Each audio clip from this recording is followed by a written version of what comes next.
often forget that there's another side of life which is not based on simply solving the economic problems. Now, economic problems are definitely there, and we do have to think about them, we do have to take care of them. But there's another aspect to life also, besides the economic problems, and that is to think about our spiritual nature, spirituality. The spirituality, people have some funny conceptions about what spirituality actually means. You know, some people think spirituality is to have experience with drugs. Some other people think spirituality, one young man said to me, he said, well, I had a very spiritual evening the other night with my girlfriend. And I said, well, Prabhu, you know, that's not exactly the real nature of spirituality. It's nice you have a girlfriend, but you have to understand what spirituality is all about. And spirituality is something which goes beyond the body and beyond the mind. And it's actually meant to bring us to the level of the soul. And speaking about soul, we have to understand the nature of the soul, which is quite different from the body. We live in the body, we have to take care of the body, but at the same time there's something else besides the body, and that is the soul. And we like to awaken our spiritual nature. We, in this Bhakti Yoga tradition, we awaken our spiritual consciousness through mantra, by sound vibrations. There's a lot of sound everywhere. Singapore is a noisy place, a lot of traffic. If you live next to a highway or something, you know, you're aware of the noise which is there. The constant flow of vehicles, endlessly here in a city like Singapore. A lot of noise. That noise is not transcendental. But there is transcendental sound vibrations. And that is what mantra meditation is all about. Awakening the spiritual nature comes by the sound vibration of the mantra. Mantra. That's a common word today. We hear it a lot. It's in the English dictionary now. Chinese say mantolo, right? They have mantolo. They have many mantras in Buddhism, also different traditions. They have mantras. So we also have a mantra in Bhakti Yoga. There are many mantras, but there's one particular mantra which is called Maha Mantra. Maha meaning great. So this mantra is very simple, and it's based utilizing just three words, Hare, Krishna, and Rama. These are Sanskrit words. Now, Sanskrit is the mother language of most of the European languages. They come from Sanskrit. If you study even Thai, if you look at Thai, there's a lot of Sanskrit there in the Thai language. And in Russian, they have some links. English, we say, well, English comes from Latin, but where does Latin come from? Latin and Greek, they also have the roots with the Sanskrit language. So Sanskrit language is an ancient, very ancient language. And it's a language which which the scriptures, the ancient scriptures of yoga and meditation, they're all written in Sanskrit. So this mantra, man means the mind, and tra means to free or to deliver the mind, to take our mind away, to release the mind from the material nature, from the material energy which constantly bombards us. The material energy can bring a lot of anxiety. It can be the cause of a lot of tension and stress. Living in the big city, materialistic environment, naturally there's going to be these things, particularly stress. But by taking advantage of mantra meditation, we can release the mind from that influence. So we have this Maha Mantra, 3 words, Hare, Krishna and Rama. Hare meaning energy, and Krishna meaning all attractive, Rama meaning all pleasure. So these 3 words are put together in the form of a mantra.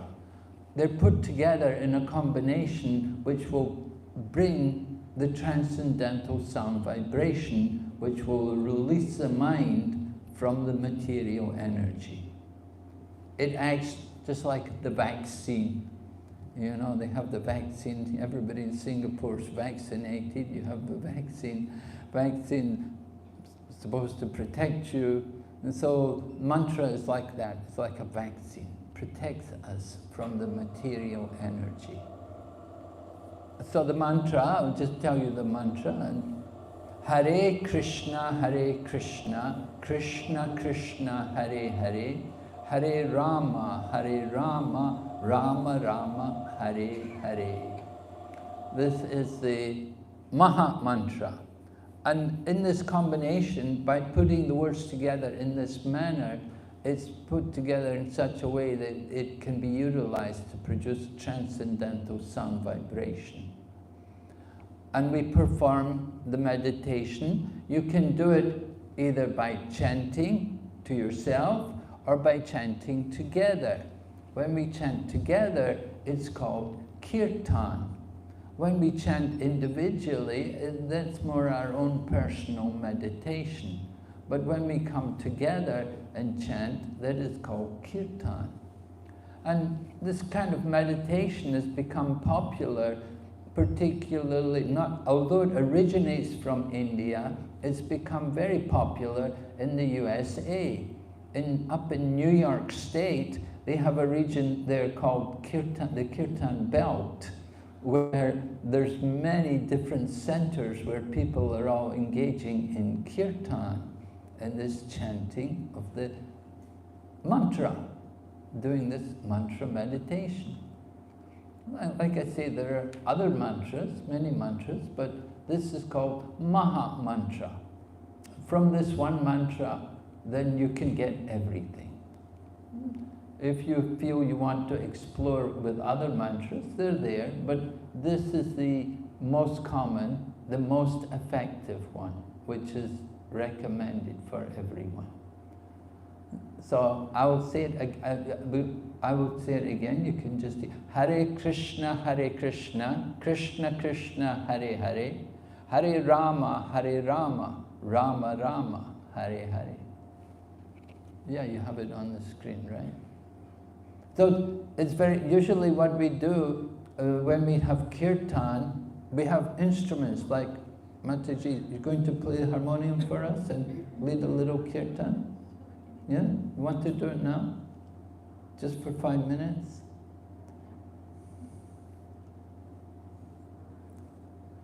Mira is my friend from Hong Kong. She's been a devotee her whole life, you see. She was born in a devotee family, so she's brought up as a child in consciousness of this meditation. She's very familiar with it.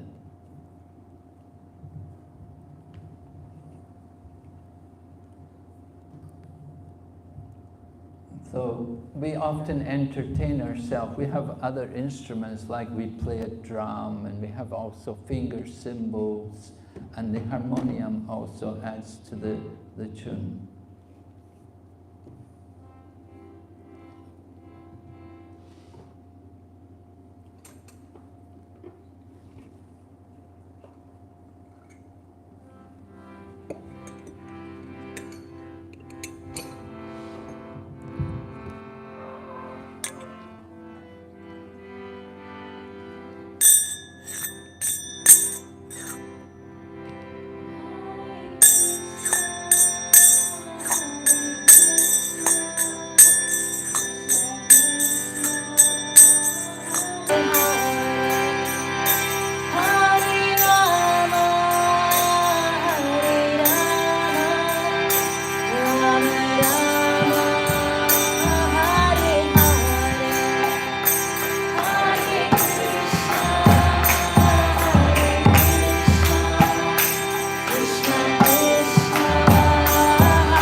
Wonderful. So, how did you feel? Did you enter into the sound vibration? Your consciousness? I hope so. We do recommend you that when somebody sings, it's nice to also chant along, you know, respond, we respond. In the beginning, of course, you want to hear, but once you get familiar with the mantra, if you can also join in and say the mantra, it's very effective, very powerful. The effect is it awakens the soul, awakens our spirituality. We do have a spiritual nature, but because of our contact, because of our long time in this material world, in contact with the material energy, our spiritual nature has been covered. Just like in the winter time, of course here in Singapore it's not very cold, but some parts of the world it's very cold. You want to cover yourself with blankets. You put more blankets to cover yourself to protect from the cold. So our soul is covered. Our spiritual nature is covered by this material energy, and we do need to remove that covering. And the process to remove it is simply hearing and chanting this spiritual sound vibration in the form of the 16 words of the Maha Mantra. It's an awakening for ourselves to understand more about who am I? Do you ever ask yourself that question? Do you ever wonder, who am I? Why am I here? Where am I going? These are basic questions. These are inquiries which I often used to ask, and I could never get the answer until I met people who were practicing Bhakti Yoga. But it was in my search for understanding more about life that I got the answers, I got the inspiration from the people who practice Bhakti Yoga, by hearing from them and by reading books like Bhagavad Gita and other ancient books of knowledge. I was able to appreciate more the nature of life and to understand more about who I am, my identity. Of course, sometimes we think like, there's a famous book, Alice in Wonderland. Did you ever read it? You know that book, Alice in Wonderland? You know Alice, she goes into the Wonderland, and she gets into the Wonderland, and then she says, where do I go from here? So they asked her, well, where do you want to go? And she said, well, I don't really know. So they said, then it doesn't matter which way you go. Right? So we have to think, where do you want to go? Where do you want to go? Where do you want to be? Have you got visions? You know, I'm not just talking about this life, but after this life, even beyond this life. We have to understand our spirituality. By nature, we are all spiritual beings. And we understand that we've existed in the past, just as we're existing now, and we will exist in the future. We will exist not in terms of the physical body, but in terms of the spiritual soul. The spiritual soul is eternal. You and I are all eternal, living beings. We have this body, but this body is not eternal. This body is just a vehicle. It's a vehicle for ourselves. One person I knew, he was a very advanced yogi, spiritual personality. So he had some health issues. He was old, and he had to go to hospital a little while. And so when he came out of hospital, those people who were his students, they were very concerned about him. But he said to them, he said, why are you worried? He said, why are you worried about me? He said, if I get a new car, I'm not going to worry about the old car, right? You get a new car, you won't worry about the old car. So the same way, we get a new body, you give up the old body. You don't worry about the old body when you get the new body. Of course, you have to think, what kind of body you're going to get. We have to understand the nature of life. That there is life in all different living entities. The trees also have life. The plants also have life. There was a famous Christian saint, Saint Francis of Assisi. So he used to address the flowers, my dear sister flower, and my dear brother tree. And he saw the different plants and trees, he saw them also like his brothers and sisters. So one of the things which we do try to practice in Bhakti Yoga, and which does have some effect on the meditation, we try to practice, we're a little careful about what we eat. That we try to go for the vegetarian food rather than other forms of life, the vegetables. Well, people may say, well, that's also killing. Is there any difference between eating meat and eating vegetables? Well, there is a difference.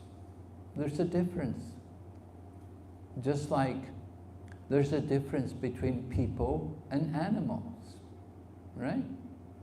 Do you eat people? Would you ever eat people? Could you imagine if they're serving human flesh? Would you want to go and have a meal? Some human flesh? No, it's not very attractive, is it? So in the same way, as we say humans are different from animals, animals are also different from plants.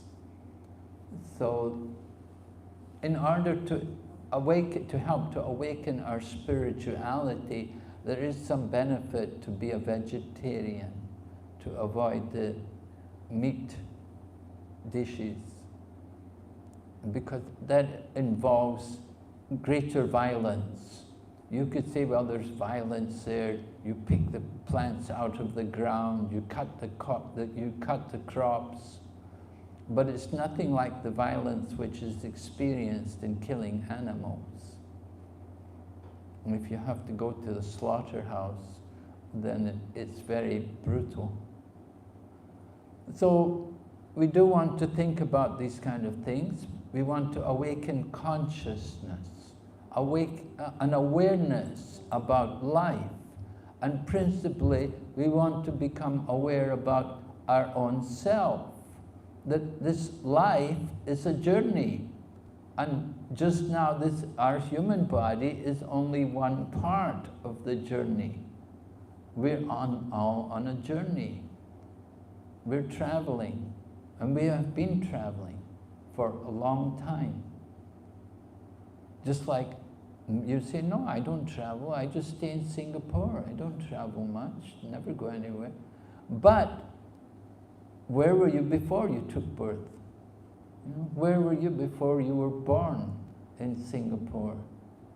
Do you remember your previous life? We don't remember. But certainly there was a previous life. And just as there was a previous life, the future, there will also be another life. Because the soul is eternal. The soul never dies. The body is just, compared, in the books of yoga, the body is compared to a dress. Just like I'm wearing this dress. You know, I could wear another dress. I could put on some, corporate clothes and collar, white shirt and tie. I could be would I be a different person? The dress would be different, but it's still the same person. And similarly, all of you. You can also, you have different dresses, different costumes which you wear, but you're the same, although you may change the dress. Maybe you work in a hospital, maybe you're a nurse, you wear the nurse's uniform.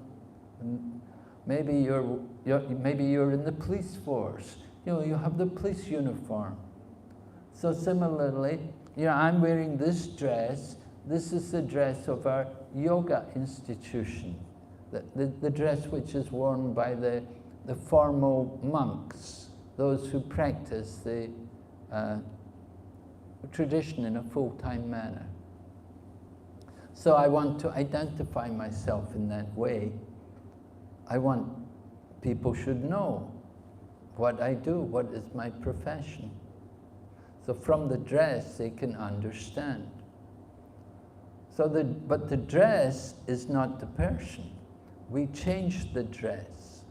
And the same way we change the body. And in this life, in one life, the body changes. You had a baby's body, then you had a little child's body, now you have the adult's body. The body is changing. It goes through changes constantly. The cells in the body are changing constantly. Every cell in the body changes over a period of several years. But we're still the same. We don't feel any change, but the body has changed. So the body is like the vehicle for the soul. Just as the clothes wear out, the body also wears out. It breaks down. You get disease, you get old, and one day you die. Everyone's going to die. We say death is certain. And similarly also, birth again is also certain. The death is just simply the change of the body. So that is the nature of the material world. We take birth and we die. But we're the same. We're just simply the soul on a journey. And where are you traveling to? Where are you going to go? It will be determined by the things we do, the actions which we do. In every country in the world, they have the same understanding. The basic culture is there. In Christianity, they say, as you sow, so shall you reap. In China, they say, 种多得多，种寡得寡，善有善报，恶有恶报. In Hindi, in India, they will say, Jaisa karega, aisa barega. Right? So it's the same thing, the same principle, that as you sow, so shall you reap. You get the results of the work. The activities, the way we live, the lifestyle which we have will influence the future. Just as the body which we have today is the result of our past. We have received this body because of different things which we've done. Somebody's born with a silver spoon in their mouth. Very wealthy, very good looking, very intelligent, and so on. Why? It's the result from the past. They did some good in the past and they're put into that situation. And someone else is put into a more difficult situation, more problematic, a lot of troubles. It's not by chance, but it's the results of the past. So yoga is to help us to get free from all that, to change all of that, to get away from what we call karma. Karma means the stockpile of our activities. We have some good karma and we have some bad karma. Just like if you study astrology, if you look at your astrological chart, and the astrologer will see the positions of the different stars, and he will say, oh, you have some doshas here. You have some dosha. Dosha means faults. You know, you have some faults, you know. Do you have any faults? Faults means like, you know, bad habits. You know, maybe you get angry very easy, or maybe you're very lazy, or something, you know, things like this. These are typical doshas, you know. You know, I have a lot of doshas on my chart, you know, but I'm just saying maybe also you have some also on yours, you know. We all have some good and some bad. We may enjoy the good and we suffer the bad. But we should understand these things are not eternal. They're temporary. And they're the results. They're coming. We're in that situation due to the past. But we can change. We can change everything simply by mantra meditation. That is the power of the mantra, that it can destroy all of the past activity so that we can have a clean sheet and we can awaken our pure spiritual nature. You may question, well, what's the value of the spiritual nature? Spiritual nature means eternality, knowledge, and bliss, real happiness. We are not fully aware of what is real happiness. Our happiness is often very flickering and temporary. That is not spiritual happiness. That is material happiness. One day something happens and you're very happy by it, the next day you're very angry by it. You don't like it at all. That is the nature of material happiness. It's very temporary, very flickering. But you want real happiness? Well, I do. I don't know about you. You may not want real happiness or eternal happiness, but you can have it if you want it. It's there. It's the nature of the soul. And the soul is the real self. Our real self is spiritual. And we're all meant to be happy. We're meant to be joyful. We have to come out of that materialistic consciousness. We call that materialistic consciousness conditioning. Conditioning. We become just like, you know, in Singapore you drive on, what is it, left side of the road? Yeah, you drive on the left side.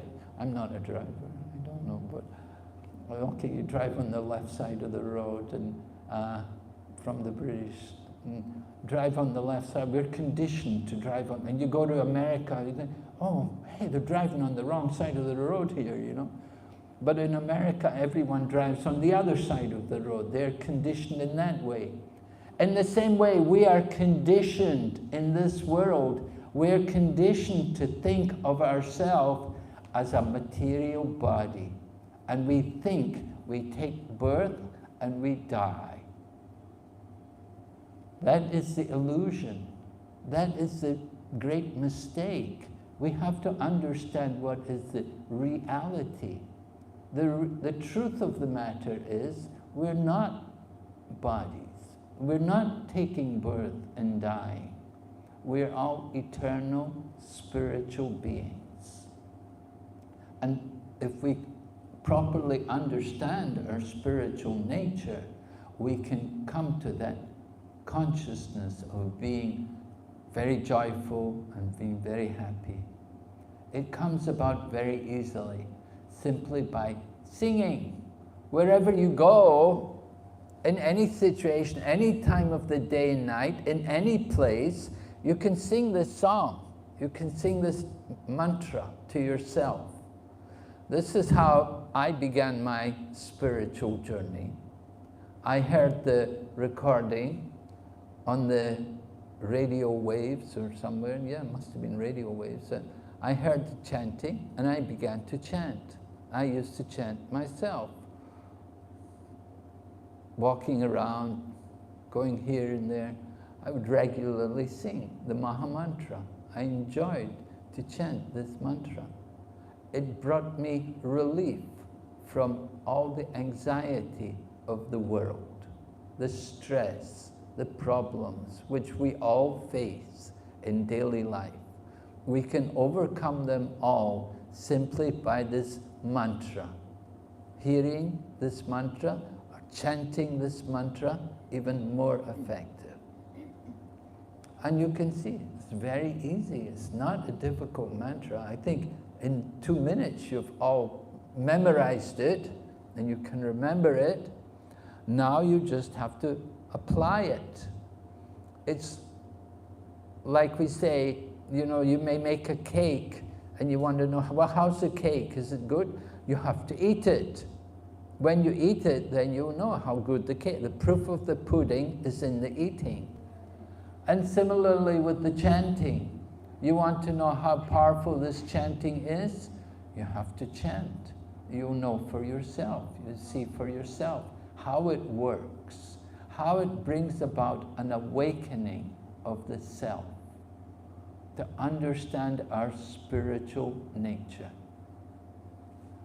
It's not a big change in life, but it's a very vital change. It's essential for our well-being. We want to get free of the difficulties of the material world. We can do it very easily, just simply by taking shelter of this mantra. We have to understand the power of this mantra, that this sound vibration is not material, it's a transcendental vibration. Someone may say this is brainwashing. We say, yes, your brain is very dirty. It needs to be washed. And this is how to wash it, with this spiritual sound vibration. And just like bathing, we have to bathe regularly. You know, Singapore here is very humid. You know, you want to we like to bathe more, take advantage, to bathe more to keep ourselves refreshed. So similarly, the more you chant, the more you bathe your mind in this mantra, the more you'll feel refreshed, and you'll feel the comfort and the shelter of this sound vibration. So this is something which we do together. When we come together, you know, somebody singing and chanting, and also we do on our own. Just like, you know, you can see I have this bag here. So in this bag I have some beads, and I hold the beads and chant on the beads. You don't need beads, you can chant without beads, you can chant. But we like to count, so the beads are good for counting on. And you can chant on your fingers, count on your fingers if you like. Or you can just sing. In the beginning, maybe you don't worry about how much you chant. You just sing as much as you can. And the more you associate with this mantra, the more you'll feel the benefit, the more you'll feel the awakening of the self, the spirituality, our spiritual nature. And that spiritual nature is understood by freedom from anxiety, relief from all distress. And it will go on, it will fructify as you go on chanting. There'll be an awakening of knowledge, understanding more that I'm not the body, I'm a soul, I'm transcendental to this body. That is knowledge, and that knowledge brings also joy, the greatest pleasure, the greatest relief from all the stress of the material world. So this opportunity is being given to us. It's certainly an it's in your own interest to take advantage. You try to do this chanting. So are there any questions?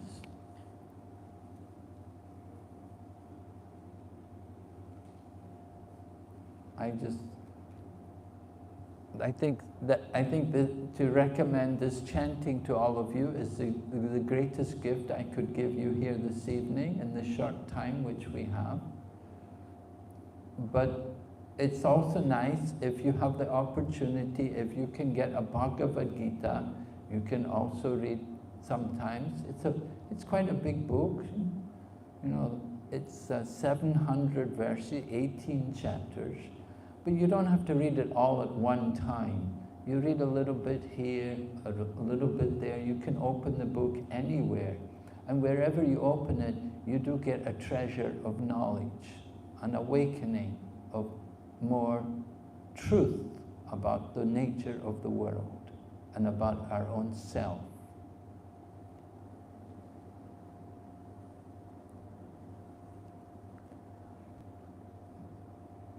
All right, any question from anyone? Anyone? Yes, Prabhu? Yeah, I just wanted to ask, what is the essence of the Bhagavad Gita? The essence of the Bhagavad Gita, yes. The essence of the Bhagavad Gita is teaching, it's the song of Bhagavan. Bhagavan means, it's like a Sanskrit term for God, we could say. It's the song of God, or the song of Bhagavan. So it's a dialogue, two people, Krishna and Arjuna. Krishna is speaking, Krishna is the teacher, Arjuna is the student. So Arjuna, he's confused. He has some doshas. I was telling you about doshas. You know, Arjuna said, I have some, because of my miserly weakness. Arjuna was, he said, I have this weakness, I'm miserly. Miserly in the sense that I don't want to use my human life for its real purpose. I want to deny the real purpose of my life. But he turned to Krishna and he asked Krishna to teach him. So Krishna explained yoga, and he explained the connection, the yoga ladder, karma yoga, which is yoga of action. Sometimes people think yoga is just sit and do nothing, but yoga is more action. And then it's yoga of knowledge, that we should know also what we're doing, why we're doing it. And then the Bhakti yoga, yoga of love and devotion and surrender.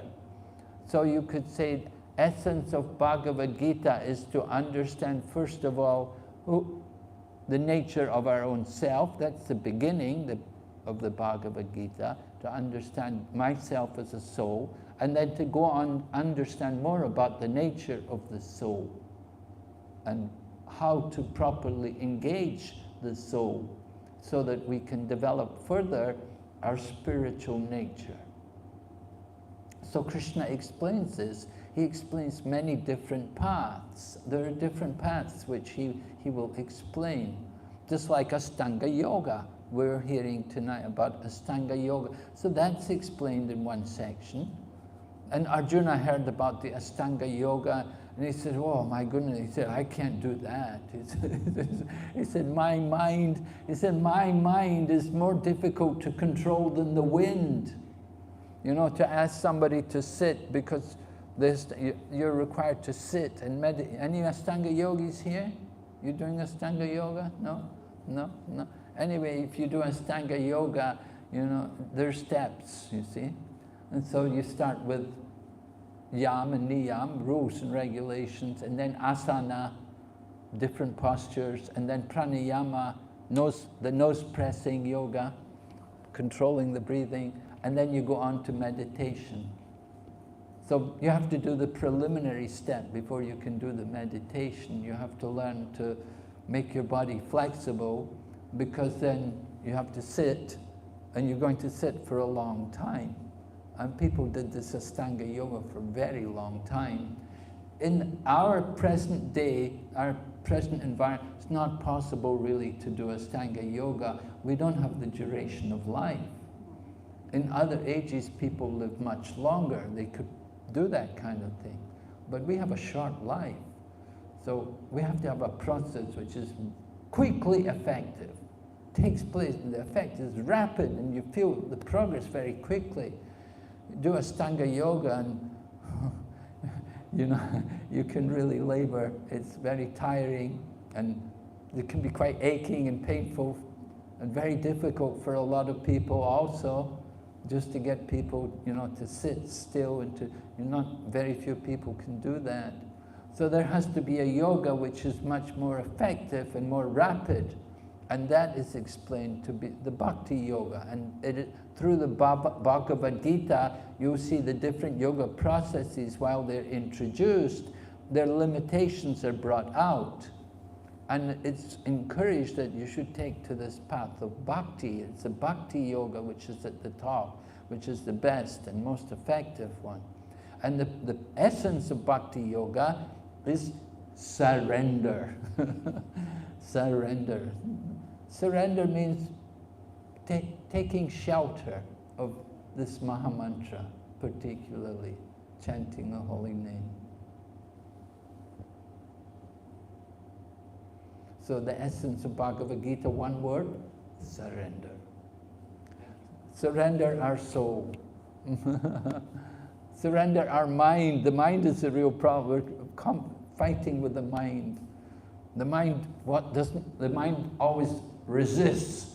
The mind says, no, I don't want to surrender. The mind says, no, I don't want to do this. The mind is always opposing us. The things which we should be doing, the mind will stop us.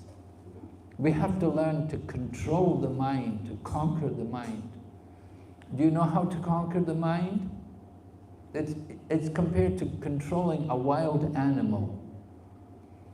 You know, I was just in Dubai, and they were telling me how the sheikh in the Middle East there, he keeps some wild animals in his palace, and he has a gorilla there, and sometimes even they have a tiger also there in their home, you know.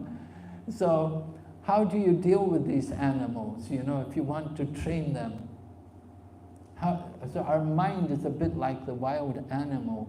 You know, if you ever capture a tiger or something, and maybe you want to make it your pet, you want to keep it at home, how to train it? So there is a system. They put it in the cage, and then you don't feed it. You starve it. Let it get really hungry. And then what they do, then they will beat it. You say, oh, that's very cruel. But no, there's a reason behind it. That they will beat it, not beat it to death, but just beat it so that it's really, you know, it knows you're the master, you beat it, you know. And then you feed it. So in this way, the animal comes to know, this man is very powerful. He put me in the cage, he beat me, now he's feeding me. I better do what he says. So dealing with our mind is like that. You have to beat the mind. You have to starve the mind, and then you feed the mind. And in this way, our mind can become a friend. But the uncontrolled mind, if the mind dominates us and tells us what to do, that mind can be the enemy, and the greatest enemy. So you have to understand, when is your mind a friend and when is it your enemy? Okay, thank you very much. We'll stop here today. Yes? We have some guests here to communicate more in the Mandarin language. Oh, really?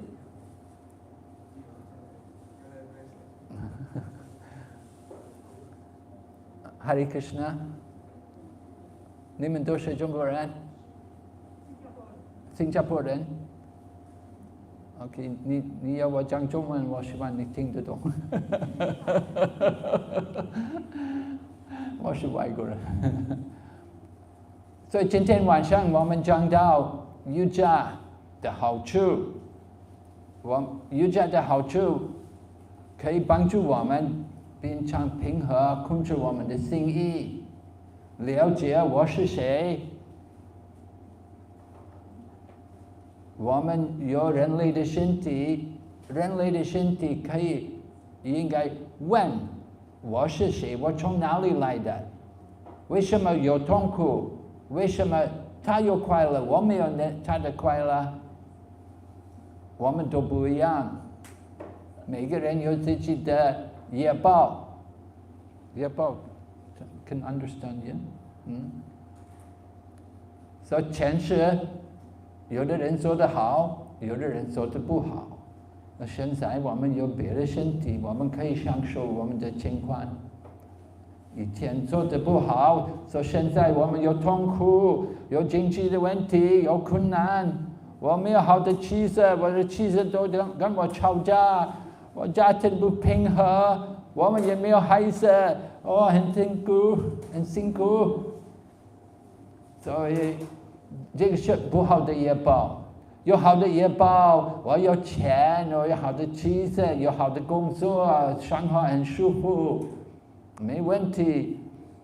为什么都这样？就每个人都有自己的业报，我们可以把我们的业报都消除了。通过瑜伽，通过父爱瑜伽，我们可以把我们的业报改变，变好，变平和。因为灵魂的本性是永恒的快乐。可是我们没有这个觉悟，我们还是认为我是这个身体，所以我们是无条件选择的灵魂。我们认为我是这个身体，所以通过念 mantra， 你可以变灵性的，可以提高你的知觉，了解你是灵魂。明白吗？你们也念 Hare Krishna 吗？你念过？没有。我们也推荐你们应该也多吃素，少吃肉，多吃素，最好不吃肉。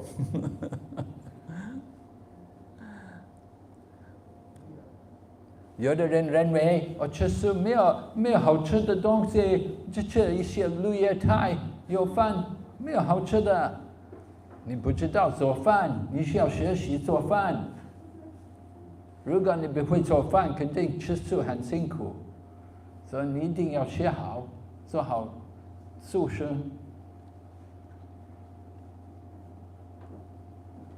成为一个素食主义者，最重要，你一定要会做饭。吃外边的东西没有自己做的饭好。你会做饭吗？会啊，很好。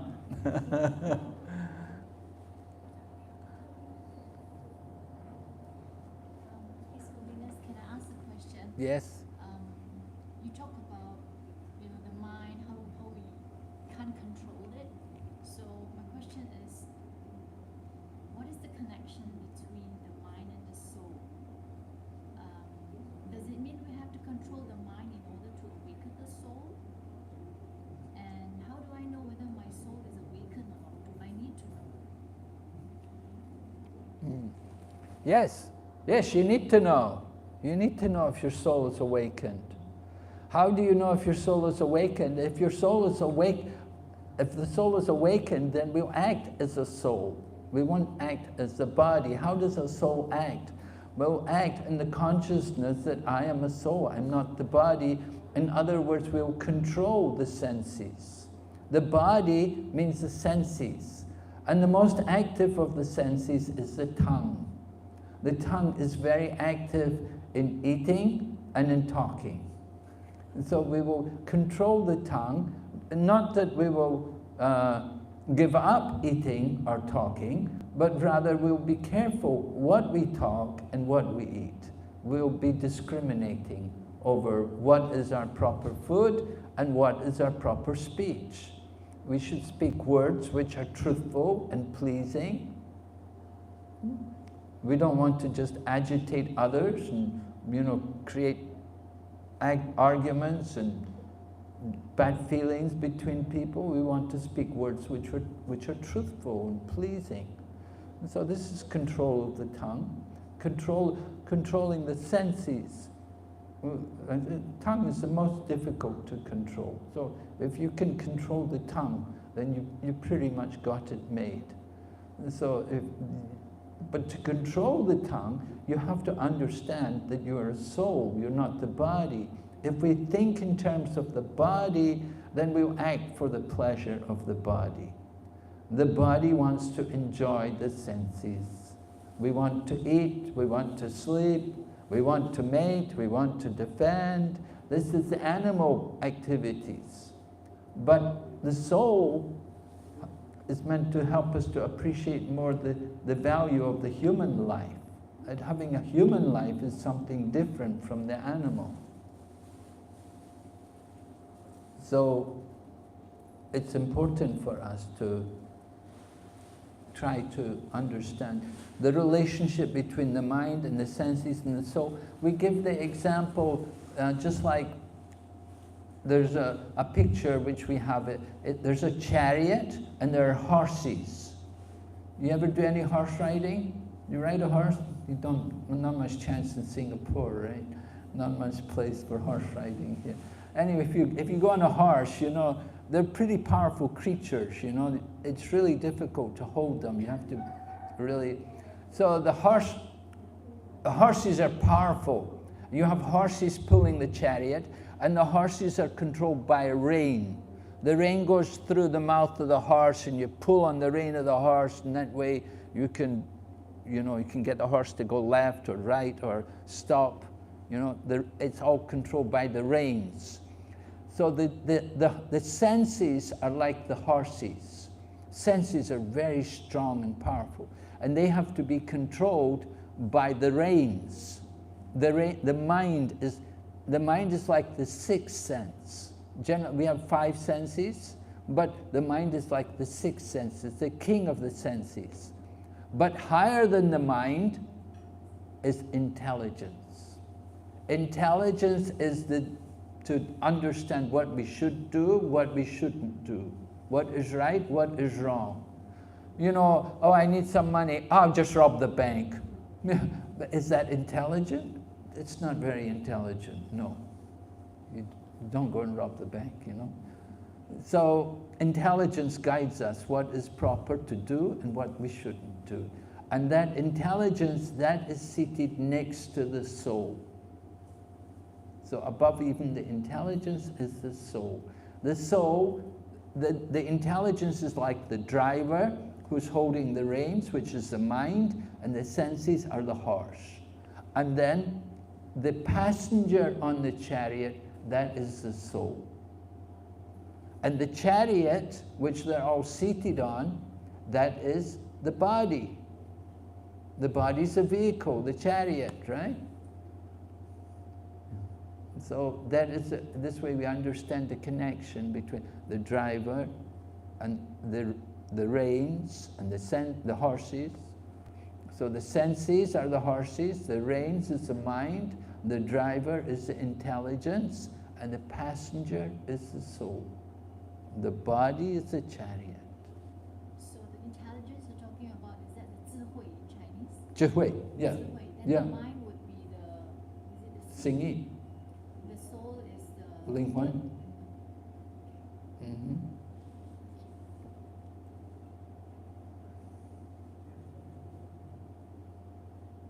So we get that intelligence.